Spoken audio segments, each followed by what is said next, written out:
हे केशव, ये तो सीधी सी बात है कि जो भगवान की इच्छा है वही मनुष्य का प्रारब्ध होती है। नहीं अर्जुन, ये धारणा सत्य नहीं है, क्योंकि मैं किसी के प्रारब्ध नहीं बनाता, ना मैं किसी प्राणी के कर्म अथवा कर्म फल के हिसाब में दखल देता हूं। इसलिए प्राणी की प्रारब्ध बनाने में मेरा कोई हाथ नहीं होता। फिर कौन बनाता है प्राणियों का प्रारब्ध? प्राणियों के अपने कर्म। अर्थात ये कि प्राणी जैसे कर्म करेगा उसका वैसा ही फल पाएगा।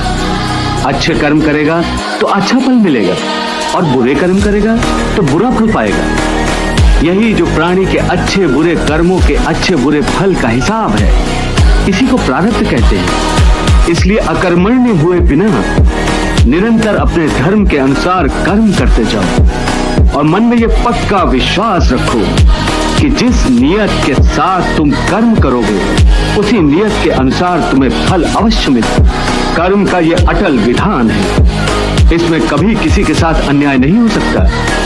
हे अर्जुन, प्राणी का कोई भी कर्म नष्ट नहीं होता। मनुष्य को अपने हर कर्म का फल अवश्य मिलता है। इस तरह प्राणी के कर्मों के अनुसार उन कर्मों का फल हर मनुष्य के प्रारब्ध में लिख दिया जाता है। यज्ञ का संबंध अध्यात्म से कम और विज्ञान से अधिक है। विज्ञान से? कैसे कमल नयन? महादेवी, यज्ञ एक वैज्ञानिक प्रक्रिया है।